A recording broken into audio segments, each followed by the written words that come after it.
la jam bilaay walaay yàgg nañ leen koy wax autorail bu jibee gare day corné ba ñëpp xam ne yegsi na le rendez-vous incontournable les meilleurs moments de votre journée c'est reparti pour 2 heures de show 2 heures de live le divertissement intelligent toi-même tu sais yaa ma gën a xam wala maa la gën a xam lu mu ci mun ci doon ñoo ngi ànd ak Ajaratu Ndeye Seck muy ndaanaan kulli fadrin li mu fi def macha allah bëri na ndax bu xel yi demee ci Ndaameloo Siré li mu daane léegi nii ñun jàngi nañu école élémentaire dañ ko déglu ci rajo Sénégal donc mu nekk loo xamante ne c'est une fierté en tout cas ñu am ko sur ce plateau Ndeye ñu lay ñaan rek Ajaratu yegsil fii bu ko defee ñu waxtaanee bu baax a baax carrière bi waxtaanee perspective ndax ginnaaw koor moom war ngaa am ay date yu am solo tàmmale nga ko am sax naam ndax Alaaji Sala Bigué Ndiaye mi bëgg na nga def ak moom li nga xamante ne mooy aada réew mi nag nekk émission boo xamante ne ñëpp dañ ko bokk sopp bëgg ko parce que li nga xamante ne moom lañ ci wane muy la culture non seulement sénégalaise mais africaine parce que tout simplement dina dalal ethnie bu nekk rek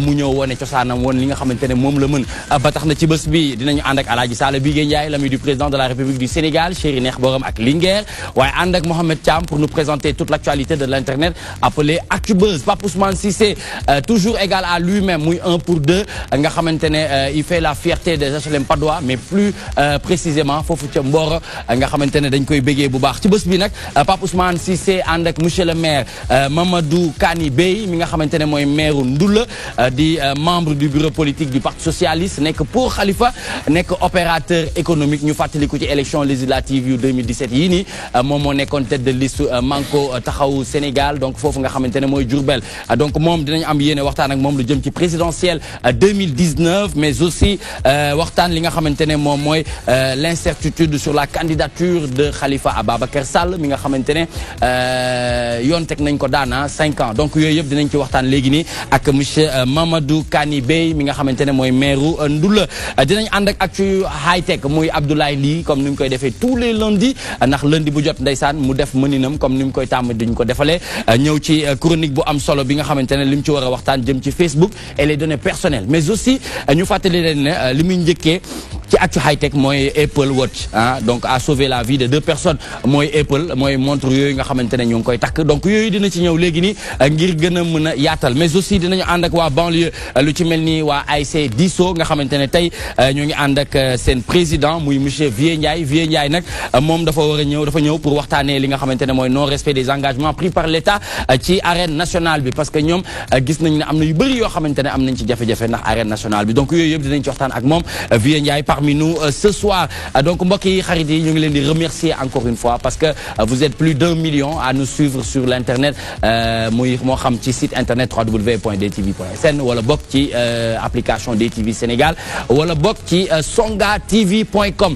parce que ñu bëri ci woon la ñuy wétulikuwee foofu ca Europe ndax diggante États-Unis ak Canada ñoom am nañ seen bouquet muy Excaf Télécom waaw cëm sañ seeti nga la nga def rëy na waay Orange musuma xam ne Orange mun na teg vert mën na kaa teg mun na ko teg waaw ku def lii Ngañ Fall tey lii ngañ gaañ na la de sama tailleur bi nga xam ne lu ma ñawal lu nekk rek ñëpp d'accord moo tax it tey àddina d'accord nañ de may ñawal ak yéene tey lii waa Ndaameloo Siré nga xamante ne daf ñuy fàttali démb waaw ndax la nga woy keroog la waaw waaye Ndaameloo Siré ñëwal delluwaatal ci nga fàttali ñu histoire lii waral Ndaameloo ak Siré ak li nga xamante ne moom ko yaa ngi ko ciy bàkk ci biir man ne ku ci xam sa ndey maa nga xam sa baay nga ne ku ci xam sa ndey mbaa nga xam sa baay boo waree réew xam nga boo wartu réew xam nga nit ku ne xam nga fi nga dëkk maa ne ko nit ku ne xam na fi nga dëkk bu ma miin ba fàtte ma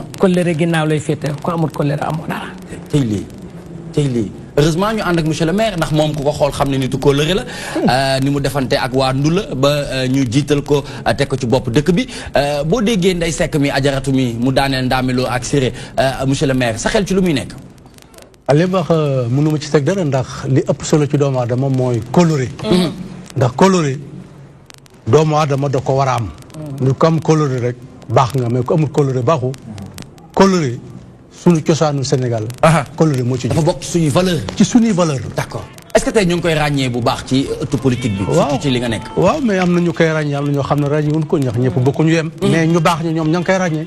ñemeen safaan ba nag ñoom safaan ba la ñuy gisee. dëgg la dëgg la Alaaji Sala dégg nga li nga xamante ne monsieur le maire wax na ko ci kóllëre ci valeur yi nga xamante ne ba tey mu ngi fi am na ñoo xamante ne ku la xool rek xam ne kóllëre rek nga ndax koo xamul noo koy def nam la def rek a tax waaye lu yàgg ci diw niin merci beaucoup merci te xam nga ne dend ak diw taxuta niin waaye may doomu diw wóorul da ngay nekk rakkal rek rakkal ñu xam ne yaay doomu diw dëgg la dafa am solo xam nga woy ñun suñu culture dafa riche ma nuyu Ndeye Seck sama sœur yaakaar naa ni ki ko njëkk a woy sax Ndeye Seck lu tudd ki njëkk a woy Ndamelo Siré bien sûr Kumba Seck donc xam nga kon loolu moo lay won ni rek yëf yi dafay rogalaat parce que ngoyaan dañu am seen nu ma ko waxee seen particularité bopp boo xam ne seen touche personnelle boo xam ne boo ko déggee da nga xam ne ñii ngoyaan lañ absolument ñoom ñoo ko moom te mu yàgg nag mu yàgg doon ñoom Seyna bu ñang jaar fii mu doon lu yàgg ba ñoom tey ki nga xam ne yaay Ndey Diouf ñoom Kumba Seck moom ba ci ñoom Zara Mbay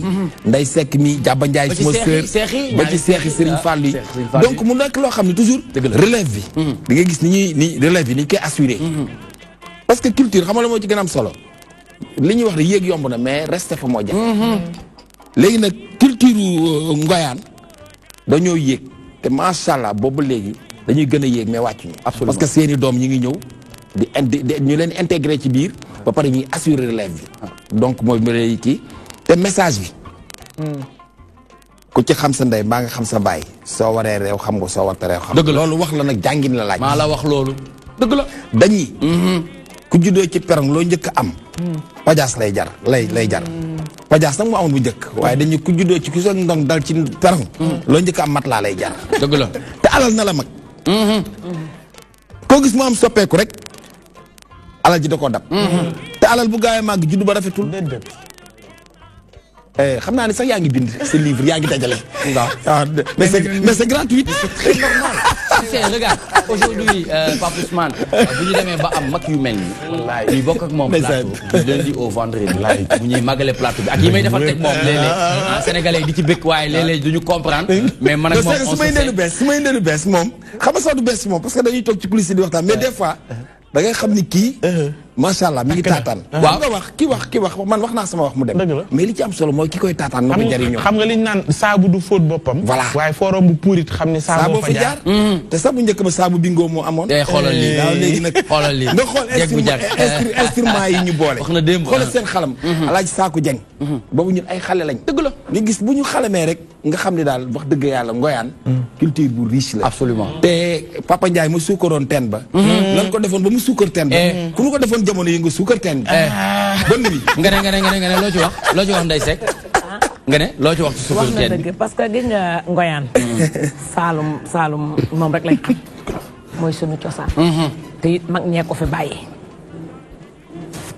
fi bàyyi gone yi di jël ñi féete gone di jël ñi féete gone ñëw ñu nekk mag ñeneen jël leen du masa dëñ parce que ñun loolu leen xam mooy suñu cosaan nag Sénégal yi loolu seen cosaan parce que loolu abbi wuñu ko fenn ñoo ko moom tey nag yàlla def na ñu bëgg ko lool fonk ko lool te fonk li nga moom tubaab fa kàll nag macha allah gis nga ko nu mu mel ak mode lunette am ak mode capp-cappala waaw yokkal sa poudre waaw maa la wax lii lii nga defati xanaa bii poudre dafa jaxaanoon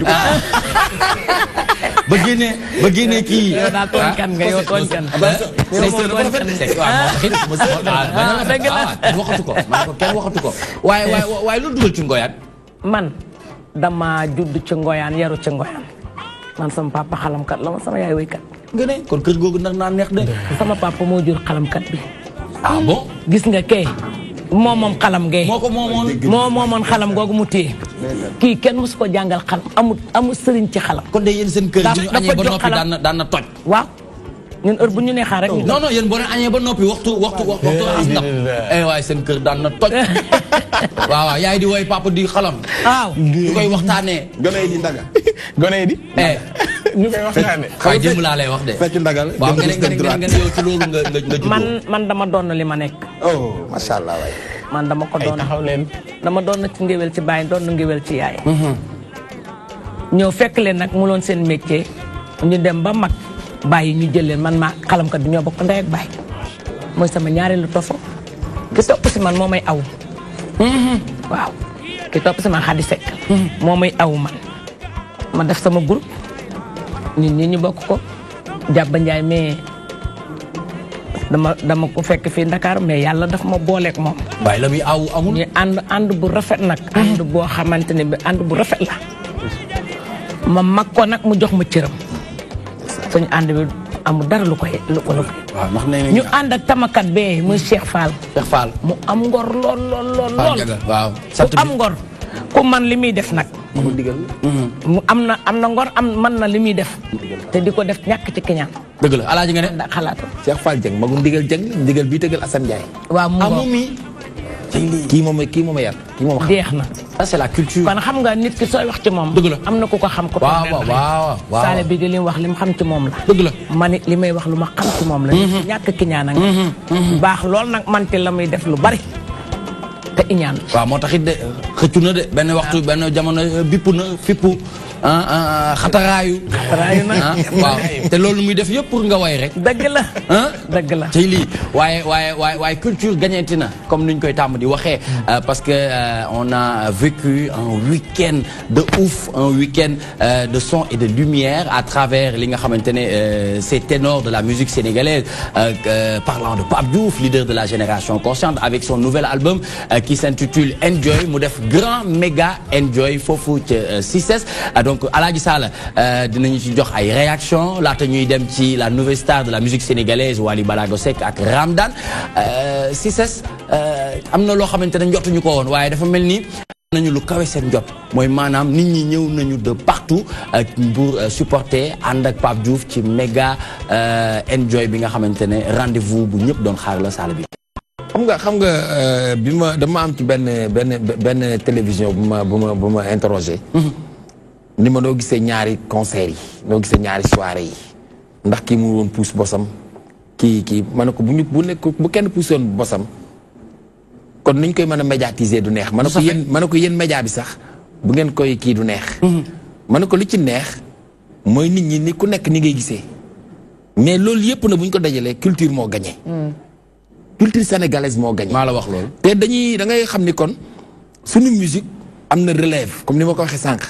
te bu ñu daan wax laay mbub Njaga Mbay jaar na fi ci concurrence nit ñi ñoo leen daan concurrencier Star Band ndëmbawoon Star Band kase jaar na fi baaw baab ak ndëmbawoon jaar na fi dëgg la lu yàggul étoile 2000 muy El Hadj Diénou Faye ak Youssou Ndour jaar nañ fi Omar Pène Youssou Ndour jaar nañ fi ba ñu def seen compilation ëllëg si biir loolu du mën a jóg du fi si jóg ci àdduna léegi laa ko wax Mohamed ma ne ko TMTC bi ñuy seetaan ama koo xam ne daan Pape Ousmane Cissé ma gënal dañoo wax jox leen Pape Ousmane Cissé mi wax te pourtant mi ngi toog salon am ko xam ne daan jox leen Mouhamed Ndiaye bi mu wax Mouhamed Thiam am na xam bàyyi nañ bàyyi Nicolas wax am na xam nañ bàyyi Sall bi nga wax am na ko na dana Ablaye li moom a gënal buñ tegee bool bi kii dani maa fi moom a gënal kii ni suppu kanja kii ni jën kii ni ceeb kii ni lii mais kan mooy gagné na biir bi fees waaw biir bi nag mooy culture sénégalaise c'est le Sénégal qui gagne c'est la culture qui gagne. waaye li nga ma ci jàngaloon sànq mooy bool bi bu ñu ko tegee dafa am ñoo xamante ne bu ñuy tàmbale ci jaxatu la ñuy njëkkee am ñoo xam ci jën ba am ñoo xamante ne ca kànj ba doog a mélange ko ak ceeb daal di lekk mais loolu yëpp lan la rek ci ndab li la bokk waaw lépp ci ndab te loolu moo lay woon ni encore une fois rek xale yi ay jàmbaar la ñi ngi liggéey tout à fait parce que Wally mi ngi liggéey bu baax di gérer famille am di def li mu war def dagg ay buumu gàcce Pape Diouf mi ngi liggéey di gérer famille am def li war di dagg buumu gàcce tey bu ñu toogoon tey bañ ñi musique bi day bu fi mag ñu jógee ku koy yore boobaa la Sénégal di am problème mais maintenant xam nañu musique bi am na ñoo xam ne taxaw nañu pour gàddu flambeau bi. tout à fait man dama leen di remercier ñoom ñaar ñi muy Wally di suma doom. di Pape Diouf di suma rakk. dëgg la man maa ngi woon ci Pape Diouf mais samay doom ñi ngi woon ci Wally. dëgg la parce que ñoom ñooy ànd. Wally sama doom daf may woo. papa nangam ma ne ko defal nii defal nii. dëgg la Pape Diouf moom léppam sama loxo la ko. tout à fait àdduna nag. loolu mënu fee jóg dëggale ak dendale mënu fee jóg mais askanu ngéwél moo gagné gis nga réew bu amuloon ngéwél nit ñi dañuy xoolante nii rek dara du neex xool bu yàgg sax mu dóor la très bien mais mu ngi wax Pape Diouf leader de la génération consciente nga xamante ne ñu ngi koy féliciter bu baax a baax moom ak staff bi nga xamante ne ñoom la ci liggéeyal lu ci mel ni orchestre bi muy génération consciente mais aussi ku ne Pape Diouf xel yi dem ci Prince Art parce que ñoom it encadré nañ ko encadré boo xamante ne boo xoolee ce samedi foofu ci en termes de spectacle en termes de son lumière et même ci li nga xamante ne moom moo jëm ci wàllu infrastructure jot nañ ci def ay jéego yu am solo tout à fait rek événement bi nekk événement bu réussir mais de l'autre côté Wally Seck nga xamante ne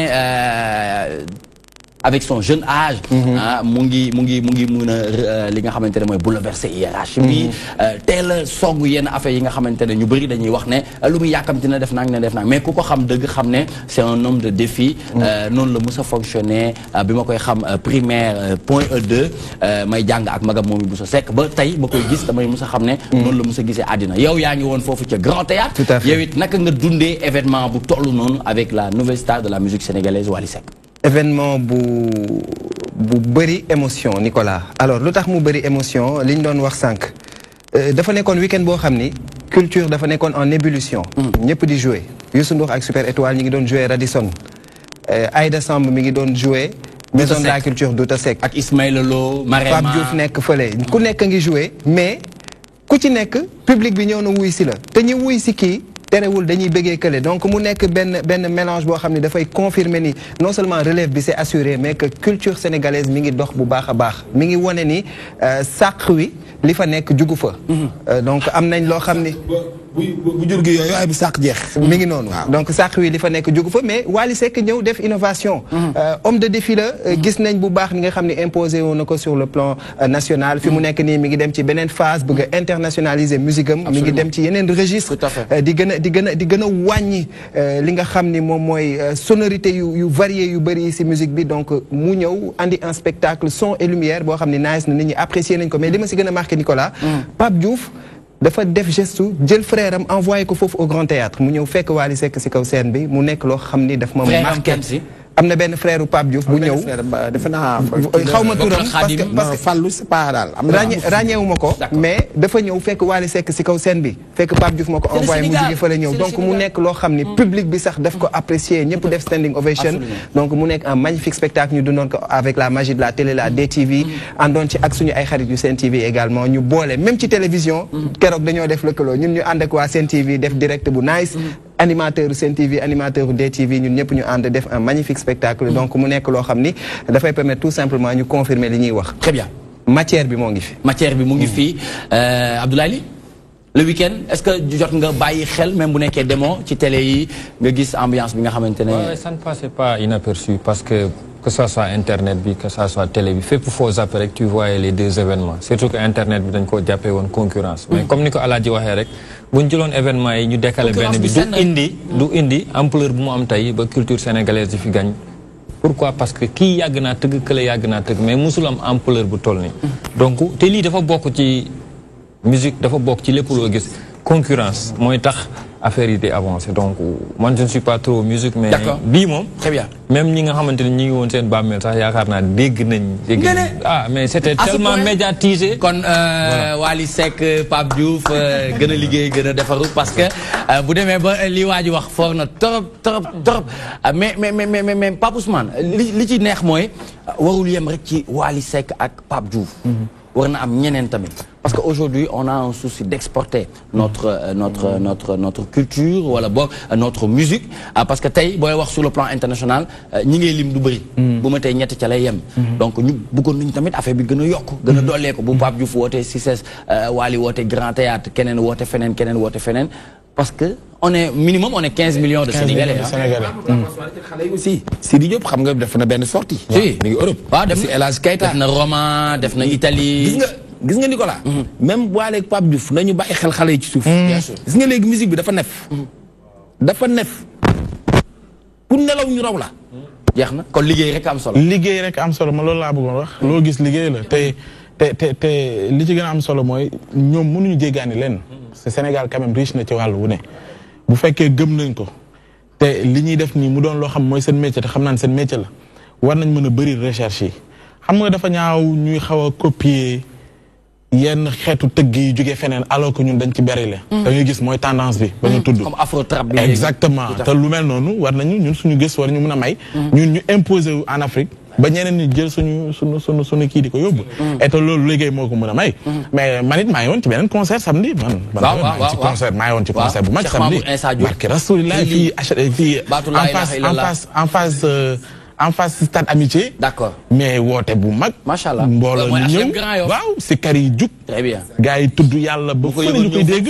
sang bi ñëw toog ànd ak mbooloom. waxtaan fàttali nit ñi xam ne concert boobu mooy concert dëgg bi. dëgg la te boobu da nga koy fekk fi àdduna. da ngay dem àllaaxira boobu mooy bu njëkk ak bu mujj. waaw mooy bu njëkk ba mujj bi boobu dafay baax tamit ñu koy. c'est important monsieur le maire comment vous voyez l'évolution de la culture sénégalaise en général parce que gis nañu léegi ñu ngi dalal Ajaratu Ndeye Seck nga xamante ne daanaan ko li fadrine la macha allah lam fi daaneel léegi yaram yaa ngi daw mais aussi ñu gis jeunes yi ñu am tamit taxawaay boo xamante ne ñu ngi koy taxawee surtout ci wàllu musique moderne yow en tant que autorité noo gisee évolution culture au niveau du Sénégal. waaw ni ma ko gisee culture du Sénégal mi ngi dox xanaa kay li may ñaan mooy autorité compétente yi ñu jéem a def effort dimbale culture bi ndax man damaa jàpp ne mboolem gouvernement yi nga xam ne passé na bi tàmbale ci Abdou Diouf ba ci Ablaye Wade ba ci Macky Sall li ñuy def ci culture bi des na ndax tey boo jëlee exemple tey États-Unis d'Amérique suñu seetee artistes yi nga xamante ne ñooy woy Amérique li tax woykatu américain di am xaalis am nañ benn kees boo xamante ne droit d'auteur droit même bu dul kees bi sax dañuy seet ne musique dafa am évolution te li ñuy wax piratage xeex ak moom jafe na ñu seet ne kii ñaata la war a am ci ay CD wala ay disque ñaata la ko war a am annuellement ñaata la war a am bu ñu seetee li nga xam ne moom ngay jaay ci ay CD jaay ko ci ay cassette ak yooyu ñoom dafa am kees bi dafa yëkkatu lu mu lay jox estimé ko ne war nga am nangam mooy droit yi da ngay gis américain boo xam ne benn mission boo xam ne dem lu ma 2 milliards 3 milliards par an. absolument ci musique absolument bon absolument xam nga c'est ça mais Sénégal. je pense que avec la SODAV yooyu yëpp mën na nekk. oui mais c'est-à-dire benn organisation. d'accord am na solo mais dañoo war ko gën a yokk. d'accord ndax maanaam mesures yi ñu war a teg. pour sàmm kaaraange artistes yi def gun ko. d'accord ndax Sénégal maanaam dañuy wax ne golo day bay baabu dundee artiste bi day way piratage bi ñëw jaay ko nu ko neexee. ki ko way du ci am dara. loolu jaaduwul. très bien loolu jaaduwul dëgg la waaye ni ñu fàttali ne am na évolution technologie sama waay yi ñoom ñi nga xamante ne évolution technologie bi moom mooy gën a influencer li nga xamante ne moom mooy wàllum piraterie donc yooyu noonu yëpp tamit je pense que état bi tamit dina ci def ay jéego wala tàmbale leen def ay jéego dañuy bàyyi lépp rek ci loxo SODAV parce que moom it mu ngi def ay jéego yu am solo Ndeye Seck pour ñu jeexal rek tey lan moo nekk ci marché bi loo xamante ne sénégalais yi dinañ la ci ràññee moo xam single album. waaw sama single ngi fi biir. ñaata single nga jot a dajale ci bi nga tàmbalee ak léegi. man génne naa ñetti kase ndax xam nga Baobab ba ngeen tudd fii foofu laa nekkoon. orchestre Baobab. ak ñoom père ñoom Idi Gomis. Idi Gomis Bala Sidibé. Elias Diallo. Elias waaw. Thierno Kouaté. ñoom ñëpp maag ñoom ñoo doon ànd. ñoom ñoo doon ànd def nañ cassette. léegi man bi ma jógee def naa sama bi ma génnee foofu def naa sama cassette bopp. léegi nag def naa ñaari single. waaw. d'accord single yi loo ci way single bi dama si doon jukkal sama mag bi nga xam ne sama mag ñoo bokk ndey ak baay. sama nijaay lay sëyal. bi ma amee juróom-ñaari at la ma yore. maak moom ba jamono ji ma toll. mu ngi def ci man loo xamante ne bii mënuma koo fay. li ma mun a def mooy ñëw rek. defal ko benn mos a àddina yëpp di ko dégg. delloo ko jukkal ma delloo ko jukkal li jukkal sax laa tuddee. ndeysaan ndax koo xamul noo koy def nam la def rek a tax. rek a tax. ma delloo ko jukkal boobu nag. waaw. léegi nag dama génnaat beneen nag single. waaw single boobu moom léegi tey nit ñi dañ ko dégg ci marché bi. dinañ ko dégg waaye ñun dañ koy am en exclusivité léegi. après da nga ko joué. ñu xam waaw morceau boobu nu mu tudd loo ci wax. nee na géer la. del sabablu. waaw nit ku baax day sabablu rawatina dooli jeunesse bi ndaw ñi dañu war a sabablu waaw parce que léeg-léeg dañuy ràññee ci ñoom ñu bàyyi sabablu dafa baax ci doomu aadama. très bien loolu dinañ ci dellusiwaat léegi nii TMTC day nekk fii mu am beneen côté bi am beneen côté bi man daal Sala dafa war a wuy ma Sala nga cool ne ko mu cool ne ko mu cool très bien tout de suite ñu ànd ak Mohamed Thiam dans l'actualité de l'internet appelé Actubuzz c'est maintenant.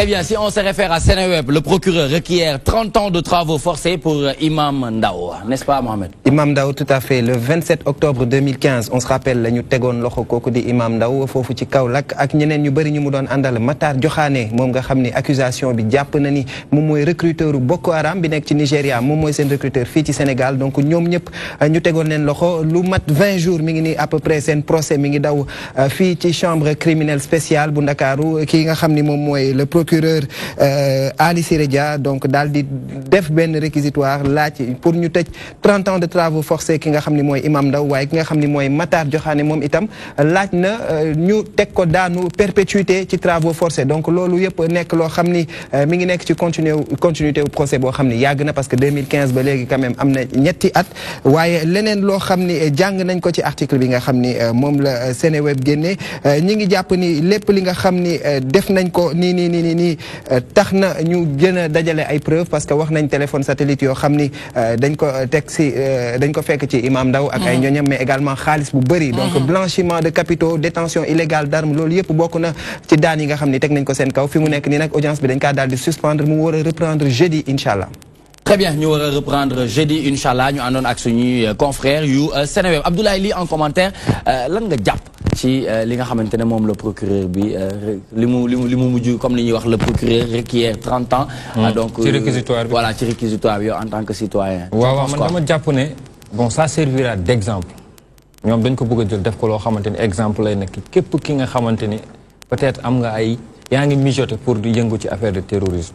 Su fekkee ne seen enquête yi aboutir na ñu gis ne Imam Ndao ak Matar Diokhane ñoom ils sont coupables man je suis entièrement d'accord avec peine bi ñu leen bëgg a teg parce que terrorisme du loo xamante ne dañ koy foowee dañ koy caaxaane dëkk bu mu xas dugg rek instabilité dootul am ci dëkk boobu noonu nit ñi dootul mën a xëy dootul mën a gont donc en tant que citoyen sénégalais si les preuves yi ñu am sont tangibles. Tout à fait, bien sûr. Je suis entièrement d'accord et c'est la première fois que je gis yenn kii yu toll nii c'est des records quand même perpétuité ci xale bu ndaw aussi mais c'est comme ça terrorisme te tamit buñ ko mënee wëyal ci ñi sàcc xale yi di leen rey ak ñi violer ni ñuy stricté excusez-moi du terme strict bii nii ci terrorisme nañ ko terrorisme ci raykatu nit dañuy rey tey suba ginnaaw suba nga dajeeg ñoom ci mbedd mi contrairement à son avocat mu ngi wax acharnement Imam Ndao waaw depuis le début moom kenn ci maître yi laa ci doon déglu maître Moussa Sarr sama juumu moo ko doon wax ni moom sax dañu wax ni ñi koy àtte dañu incompétent ci àtte ko parce que ci depuis procès ba léegi ci ay maanaam ay gis-gisam ci wàllu religion la ñuy gën a mettre en exergue que les faits moom loolu la doon déplorer mais ñu fàttali nag requiert tekkiwu ne dañ ko teg daan maanaam fa sàkku bien sûr waaw sàkku ne au nom de lii yëpp ñu gis ci terrain ak yenn ci ay lu ñu jàpp ne ay preuve la kat sàkku nañu ci Imam Alioune Ndao mii ñu tëj ko travaux forcés 30 ans maintenant nag plaidoirie yaa ngi ko wax ni jeudi dina reprendre pour la défense ñoom it ñu mën ci statuer mais fondamentalement li Abdoulaye Ly wax c'est la grande question mooy que ni il faut ñu xam ni ñun Sénégal te yàgg naa doon loolu mooy ni Sénégal dafa yàgg doon réew moo xam ne dañ ko teg bët réew la moo xamante ne tuuti na mais rëy na ci àddina réew nag bu tolloo foofu nag maanaam ñi ko saytu yor ko dañu war a vigilant à tout point de vue tout à fait te ñu bañ a xeeb na encore une fois de plus suñu renseignements généraux yi parce que renseignements généraux yi ah ouais bien sûr ci Sénégal chaque fois dañ ko doon wax mais je pense que ba léegi ñu ngi wane seen preuve te lu mel noonu war na mën a tax ñu wóolu leen gëm leen xam ne nag suñu réew bu am fu ñu toll il faut tamit ñun ñàkk ko am na ñoo xam ba procédure doon door taxawoon nañ doon wax di sàkk pour ñu bàyyi ko tey boo xoolee évolution ak di joxe pour man am na ñoo xam ne taxaw nañ pour xoolaat absolument loolu nag dafa am lu muy tekki très bien et je pense que baax nañ ci bàyyi xel voilà monsieur le maire oui bon ci Imam Alioune Ndao la ñuy wax donc comme li ngeen wax rek procureur bi wax procureur nee na moom dafa sakku moom daa wax li mu bëgg rek waaw xëy na sax man na mais lañu teg ci ndodd bi bëri na de waaye nag man jàpp naa ne loolu xaw na bari tuuti xamante woon ngeen yow Imam Ndao non xaw ma ko sax bu njëkk nag li ma ci xaw a jaaxal mooy su fekkente ne ñoom am nañ ay charges yoo xamante ne vraiment c'est suffisant kooku moom war nañ jël ay mesures yoo xam ne ëllëg ak si biir kenn du xalaat lu jëm ci loolu ndax Sénégal vraiment attanut loolu Sénégal attunu loolu. Très bien ñu ngi ànd ak président Vieux Ndiaye banlieue Vieux du ñàkk nga am ci kàddu ci procès Imam Ndao nga xamante ne boobu ba tey wax ngi jib di dem gauche di dem droite waaye tey gis nañu li nga xamante ne moom la procureur sàkku 30 ans yow en tant que sénégalais ngay citoyen loo ci xalaat. waaw li ma ci xalaat mooy tout d'abord maa ngi lay nuyu. ñu ngi lay fay nag waa TV yëpp seen DTV di kontaan trop ci invité bi ngeen may invité fii. pour ma toogal fii askan bi wax ak ñoom waaw très bien. vraiment kontaan naa si trop ci Imam Ndao li ma xalaat ci affaire Imam Ndao mooy comme ni ko ñëpp waxee man au début man wax dëgg yàlla amoon naa métit ci bañ ko téye. waaye ba ma xoolee bi l'évolution des choses ak enquête bi nu mu demee man xam naa ne affaire terroriste Sénégal attanu ko comme ni ko sama papa ji waxee. ndax yonent bi sallallahu alayhi wa sallam. ba ko yàlla di yónni ci xeet yi. pour mu woote. dafa wax ne bu leen forcer. bu leen dóor woo leen. bu leen neexee ñu ànd ak yow bu leen neexul nga bàyyi leen. d'accord. kon nag du ñu toog ba moment bi ñoom ñu ne dañuy jixaat bëgg a teg nit ñi fitna ne il faut ñu ñëw dugg ci diine l'islam par force parce que diine l'islam tamit boo xoolee yàlla moo koy dugal ci xolu nit mu ñëw waaw embrasser ko ànd ak kii yow da ngay woote rek nga waaraate bu yàlla defee cofeel bi si moom mu ñëw mais quand nga bëgg a forcer par force xam nga loolu moom jaaduwul d'accord man vraiment loolu Sénégal attanu ko te ñun xamuñu loolu bëgguñu dund comme yeneen dëkk yi lu ñu dund mooy remercier sunu renseignements généraux yi ak sunu état du Sénégal ci liggéey bii ñu def ci taxawaay bi très bien merci beaucoup Vieux Ndiaye dinañ ci dellu soit ci kanam tuuti inchallah ngir waxtaanee lépp lu jëm ci wàllum arène nationale bi nga xamante ne ñoom jàpp nañ ne am na ay non respect des engagements pris par l'état du Sénégal Alaaji Sall bi dégg nga li nga xamante ne yëkkati nañ ko yéene bi procureur am wax na ko mu am leneen loo xamante ne ñu ngi koy xaar fii ki fan ñu toftal ko ñu xool lan lañ ci mujj mais tey ñu gis na ñu bëri am na taxawaay bi ñu ci taxawoon waaye ñu bëri jamono yi tamit ñu ngi dellu ginnaaw ndax yenn aveu de taille yi nga xamante ne ñu ngi koy dégg ci procès bi tax na ñu bëri tey ci. amul tax Sénégal bu ñu nee teel rek dañ naan damm na. am na ci ay boy yu ma daan gis télévision yi di wax. gisatuma leen. te dañu daan toog ci télé bi suba ñu dem ci télé bi am na ci boy boo xam ñëw na ba fii sax. mais gisatuma ko. xurum xaax. voilà Karim bokkoon na ci gisatuma Karim. waaw du ñàkk ñu jëm ko jokk moom booy ci boobu beneen fanan. wax dëgg yàlla xam naa ko parce que famille am samay mbokk la ñu ngi dëkk fii bopp. te nit balaa ngaa bul cofeel bu mu laata Nicolas tey lu ma la bëgg bu mu tax ma jugé la parce que nit dafa lëndëm. naa gis li nga ma woon nii rek ci kaw. mais mënumaa gëm ne à 100% loolu moo am. di nga gis nit muy jóg waxtu julli jàpp muy jàpp di julli di woor def lépp te du vrai jullit. gis nga li suñu mbokk mu lay wax. Vieux Ndiaye li mu wax nañ ci bàyyi xel. di sey l'islam kenn du ci forcer nit. mais ñoom non seulement forcer nit mais jullit est-ce que dina rey jullit. foofu la wax ji nekk ñoom bu ñu nee jullit lañu mais naka la jullit mën a takk ay bomb dugg ci jàkka. ay pexe jumaa rey nit comme dootuñu ay jullit.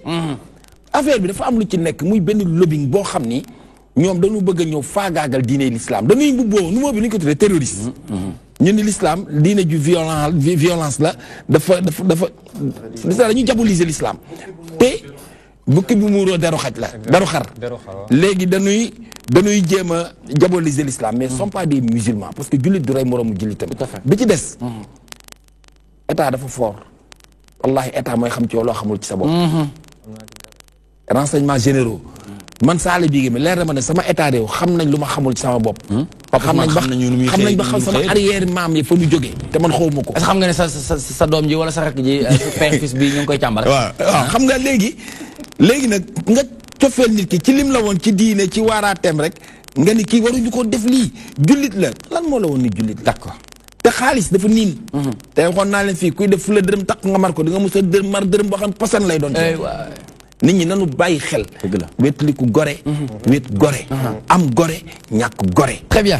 man loolu laa xam. jërëjëf Alaaji Sall Vieux Ndiaye ñu ngi lay jaajëfal bu baax ci actualité de l'internet je pense que Mohamed am na 10 secondes yoo xamante ne war nga mën a tëj article bi ci lii nga xamante ne ba tey mën nañ ko fekk ci colonne article bi nga yëkkati. colonne Seneweb ñu ngi préciser ni lu weesu daan yi nga xam ni procureur laaj na ñu teg ko imam Ndao ak ki nga xam ni mooy Matar Diokhane laaj na itam ay peine d'emprisonnement ferme yu jógee diggante 5 ans jàpp 20 ans parce que du ñoom ñaar rek bëri na c'est un vaste réseau mais gis nañ bi nga xamee ni tijji nañ enquête bi ba léegi section de recherche yi ñi ngi dajale de plus en plus de preuves jeudi inchallah lañ ko nar a tijjiwaat réquisitoire bi am na défense bi war a ñëw andi moom itam ay argument wam pour andi plaidoirie wam ñuy donc xaar jeudi ñu dem foofu ci tribunal xool li nga xam ni mooy nekk suite procès imam Ndaw. Très bien léegi da ngay sakk ay massage ngay takk leen. sant yàlla sant yàlla waaw kon yàlla xeeb doole jërëjëf ci actualité bi ñu indil ñu àndoon ci ak suñu confrère yu Seneweb le procureur requiert 30 ans de travaux forcés pour Imam Alioune Ndao da nga jàpp ne war nga cee mën a am kàddu loo xamante ne ci li nga xamante ne ñu ngi koy waxtaanee yéen ñaa xamantewu leen mosoo ko gis la may di bu amoon sax day bañ mosoo ko fësal jàkkaarloo sukkër bi la ñu waxoon ne kii ci teen bi moom waaw d'accord très bien kon boog ñu ànd ak Pape Ousmane Cissé ngir waxtaan ak monsieur le maire Mamadou Kani Bey mi nga xamante ne mooy maire Ndoula membre du bureau politique du parti socialiste pro Khalifa opérateur économique la te it ñu fàttali moo nekkoon tête de liste ci élection législative yi liste bi nga xamante ne mën nañ ko duppee liste Manko Taxawu Sénégal Ndoula nag dañuy wax bu la fa timis fekkee te bokkoo ci dëkk ba moom musiba da lay dal loolu noonu ñuy wax noonu ñu koy tàmm di for di ko dégg nii ci mim réew est-ce que tey parce que man bëgg naa dem Ndoula keneen bëgg na dem Ndoula mais am na yoo xamante ne dinañ koy dégg bu ñu jàkkaarloo ak maire Ndoula nag moom du ñàkk mu indi ñu ci ay leeral. waaw loolu de bu ma nuyu ba pare li ma ci leeral rek mooy loolu moom ay wax la rek ndax loo am Ndoula am na Ndakaaru am na Thiès am na Touba. am na Kaolack am na ci Ndoula. yooyu wax la rek xam nga nit ñi ñoom. Ndoula moom yow mos nga dem Ndoula day sekk. ajaratu mosoo goo fa dem li may wax nii mos nga ko dégg wala mosoo ko dégg.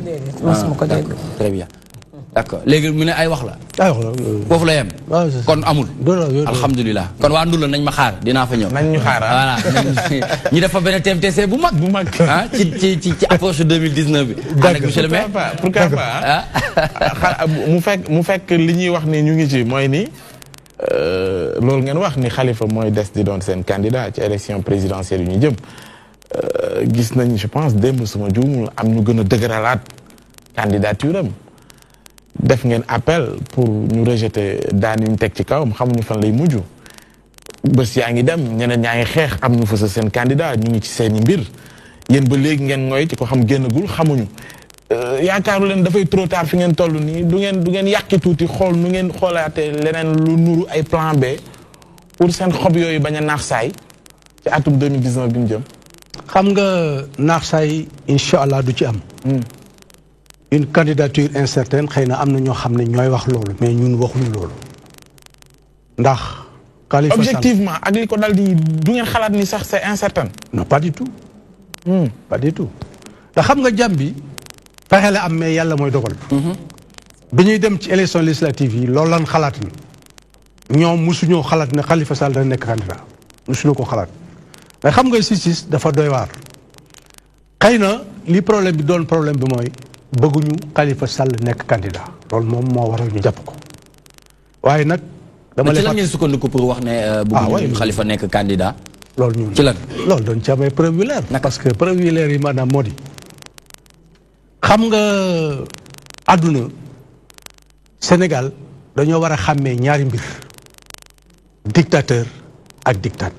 ñaari sim yooyu duñu bokkul dictateur mooy koo xamante ne réew moo xam ne démocratie amu fa organisation des élections transparentes du fa am élection sax du fa am dictat nag dañu koy élire démocratiquement mais nag pour keneen faluwaat ci réew ma loolu mooy problème.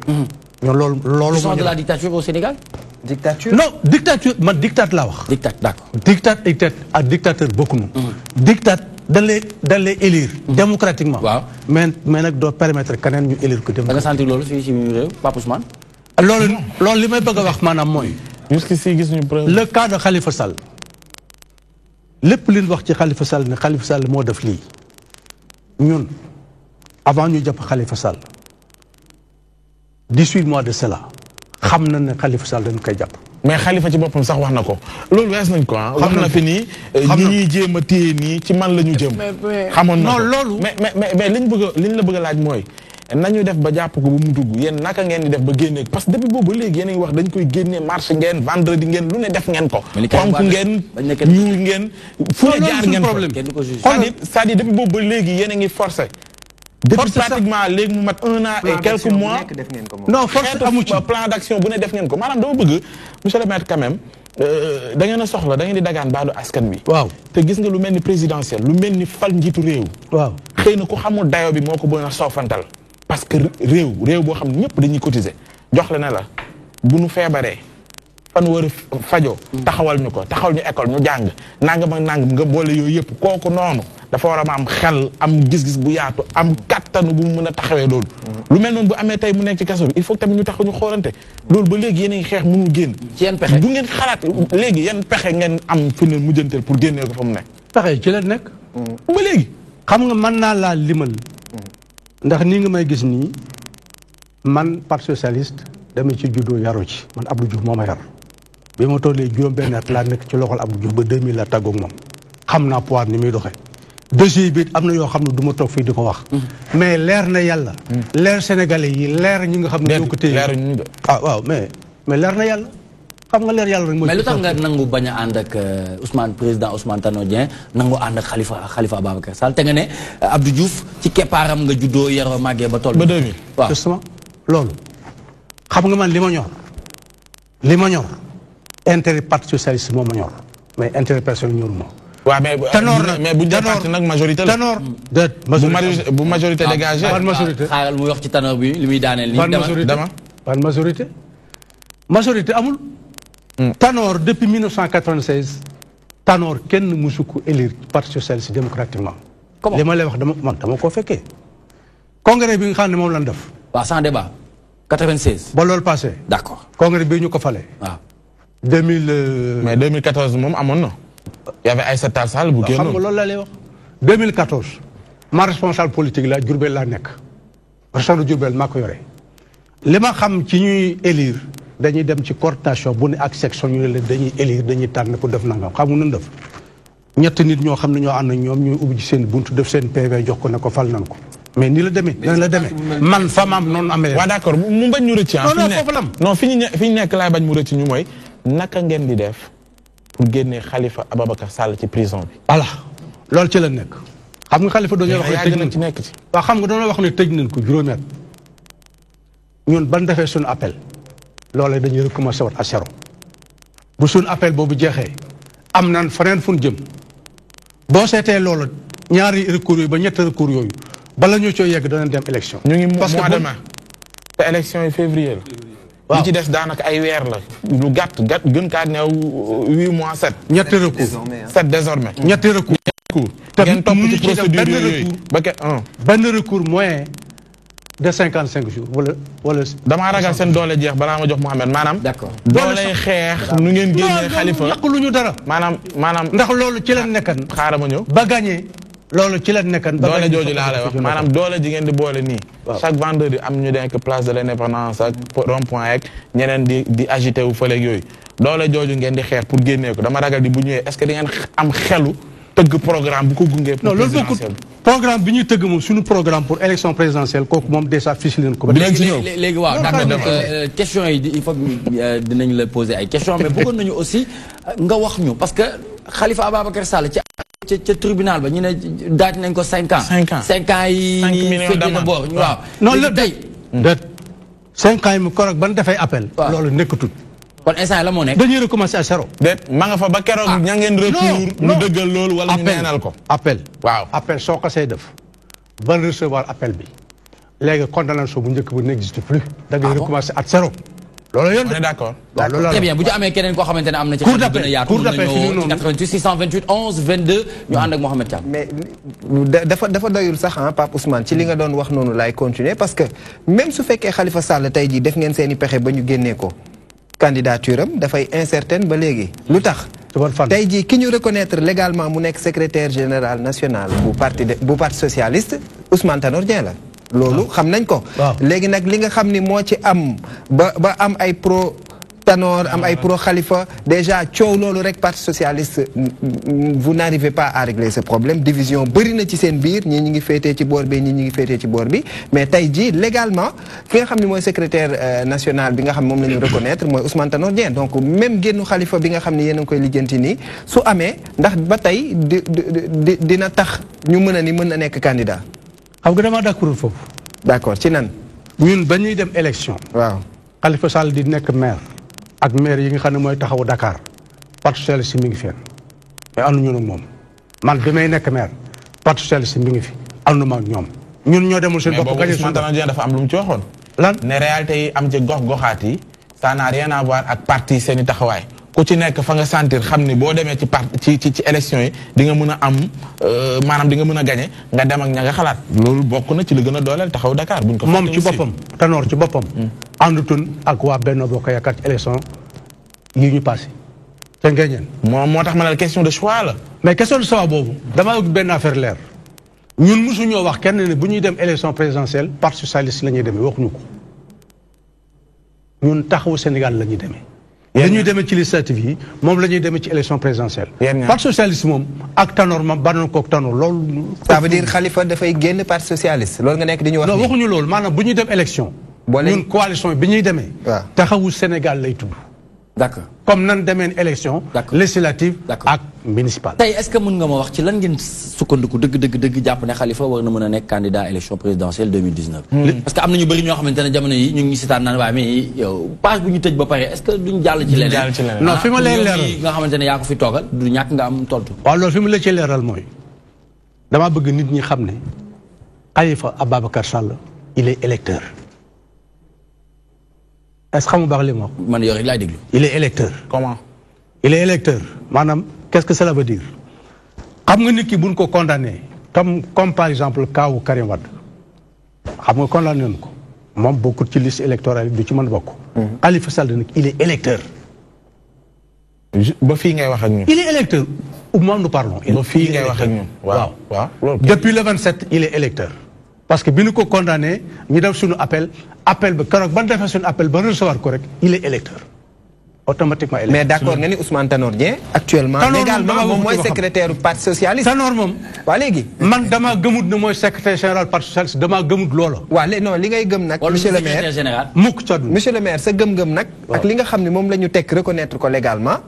buñ ci naree tànn benn boo xam ci la ñuy basé wu li nga xam ni moo fi nekk ci loolu la ñuy xool mais pas ci yow li nga gëm ak li nga gëmul xam nga dafay laaj itam ñu xool la réalité en face. xam nga ma xamale benn affaire. waaw parti dañ koy liggéey mi di su ko lijjanti.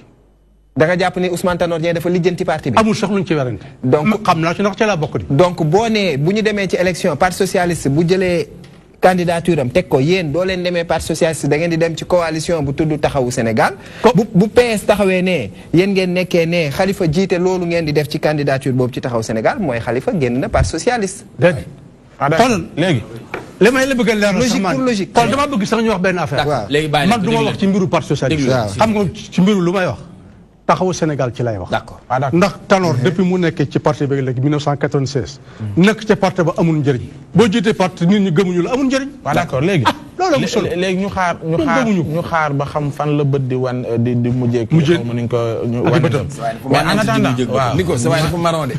waaw moo ma jaaxal xam nga loolu bi ñuy maquillé bi ñuy nekk salle maquillage nee naa ko yow mi de moytul de yow mel ni dugg nga de. waaw foofu nag. foofu dama loo xam ne dama la ciy leeral. waaw leeral la. dama loo xam ne dama la ciy leeral. dañ la mos a contacter wala. dama loo xam ne dama la ciy leeral. bismillah dafa xew de. déglu man dafa am lu ma gëm. Khalifa Sall yóbbuwuma parti socialiste dama faa fekk man boobu maa ngi ci Abdou Diouf Tanor bi mu ñëw parti socialiste maa ngi ci Abdou Diouf doon xale bu ndaw kon man yóbbuwuma ci parti socialiste. la ma fa mën a jëlee xam nga lan lam damaa juddoo ci parti socialiste sama ndey ñu judd ci ak sama baay ñu naan Lamine Gueye ak Senghor ak yooyu. man ci laa nekk ba dinay tukki gisuma lu ma mën a yóbbu foofu. ndax lu ma war a wuti ci parti rek. am naa ko. d'accord très bien léegi ñu jublu ci programme.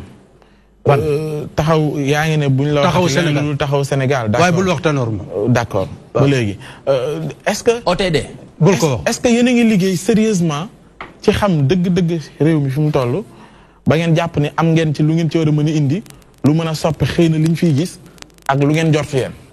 ah loolu kay yomb na lijjanti. mooy. ndax li mu yomb lijjanti maanaam mooy xam nga am réew di def ay investissement d'utilité publique naa maa dafa tëli wala maa def nangam taxul nit ñi fal nit bu loolu taxal ñu fal nit Ablaye Wade kenn du ko folli man PS laa nekk de Abdou Diouf ma yar mais Ablaye Wade li mu def ci réew mi kenn defu ko ci ñun. da nga li ma wax fukki at ak ñaar yi mu yor réew mi li mu ci def nekk nañ fi 40 ans. sa xalaatu bopp nga ñu jox wala ak sa. dama lay wax waaye tey politique wax dafa am lu ma lay leeral xalaatu bopp ci 12 ans yi li mu jot a def. 6 ans yi dafa mel ni doublé na ko wala triplé na ko de. lu mu def attention. lan la def. ah gisoo. day dox moom yow yaa ngi nekk maire Ndoulo. waaw dama est-ce que tey dafa am ay jafe-jafe yoo xamante ne yaa ngi ko fay rencontré. xam nga li ëpp solo ci àdduna li ëpp solo ci àdduna. doonu ne maa defar tëli wala maa def xam nga li am solo. ak doomu aadama. Sénégal ki ñuy fal ki ñuy folli insiste si lan lay folle ci lan lay meree. Macky Sall mii ne ko Ablaye Wade doon def moo tax Sénégal yi ànd ak moom 2012 2011 2010 ñoo bokk nekk talaata bu jot nu alraw bu jot ñun ñëpp ñoo bokk daje kër amee Dansokho ca la bokk. mais yaa ngi tegg ba léegi teggoo ah dama bëggoon laaj la ba xam li nga wax ni sa xalaatu bopp la wala da ñu bëgg a wax si seen programme fi mu tënku ndax yéen a ciy liggéey wala da nga ne ma sànq nga bëgg ma tontu la da nga sànq dama doon wax waxi programme nga ni ma pare ngeen noppi ngeen ci. est-ce que tollu ngeen ci dégg askan wi xam fan la Sénégal toll. li ngeen jàpp ni xëy na mooy jafe-jafe yi askan wi la nekk waaw moo tax ma lay laaj. xam nga ci biir askan lañ koy teg waaw. xam nga ci biir askan wi la nekk. man mi fa ma nekk. maa ngi nekk ci àll ba. xam naa ña ma nekkat lan mooy seen soxla ak lan bëgg-bëgg. mbooleem 45 départements yi nekk Sénégal fenn fa ne am nañ fa responsable. fa nekk xam nañ ñoom lan bëgg. bu Khalifa faloon tey lan mooy doon seen priorité. ci yenn bari na li ñuy njëkkee mooy. yemale. justice. Khalifa falagul de noo koy defee moom. une justice d'abord une justice indépendante d'abord. parce que loo mën a def ci àdduna. te justice bi tegul ci yoon rek problème am na. lan mooy seen proposition par rapport ak fexe justice boobu indépendante. ah loolu yomb naa lijjanti. lu ñu wax nga ne yomb naa lijjanti. yomb na da nga may laaj nu ma koy lijjantee. naka loolu ni koy lijjantee xam nga léegi. ci Sénégal amul problème seen programme bi nga may wax. très bien léegi bàyyi ko mu daane comme ça ñu jàll après. xam nga loolu yomb naa lijjanti. voilà allez-y s'il vous plaît. boo bàyyee justice bi. oui.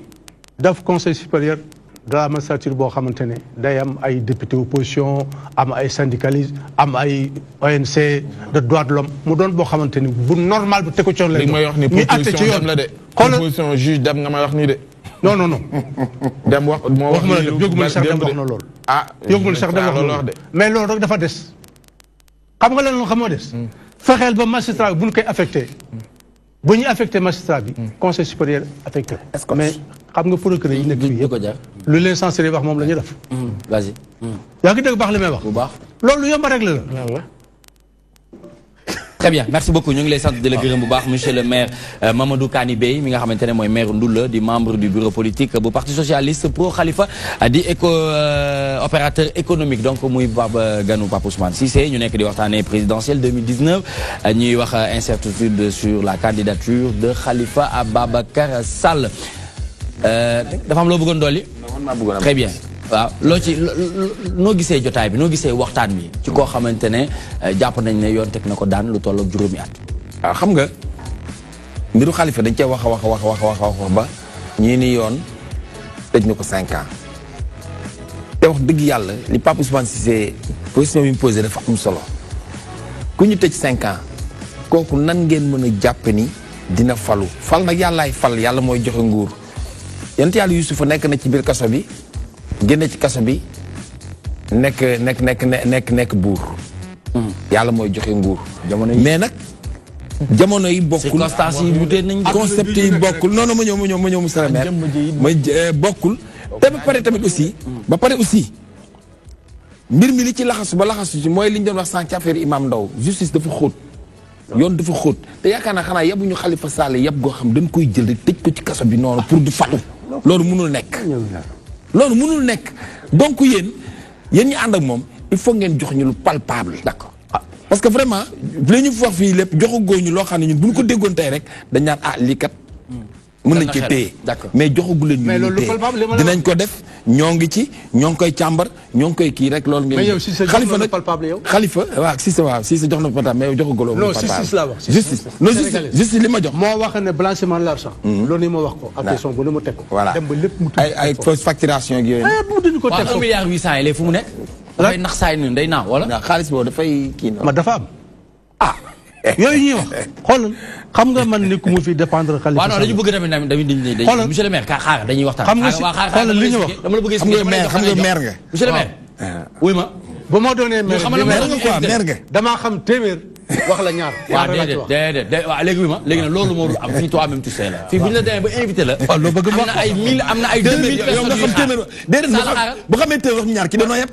yow nag yëpp nga nu loolu du question yëpp. du question yëpp. wuy ma li nekk ak li ñuy wax. du ma ñëw ba fii may wax naa la tribunal ak police dafa xam. accusation yi laa la wax. waaw accusation yi. dama bëgg man li ma xam ci boobu dossier. oui li ma xam ci boobu dossier du ma toog di ko wax fii. waaw mais attends léegi mën naa laaj léegi dama lay laaj. léegi dama bëgg nga wax ma. waaw lan mooy njëriñu ñu invité la fii. ah waaw pour nga wax. boo ma laajee ça dépend ci li nga may laaj. mais li ñu la laaj yëpp da nga koy esquiver.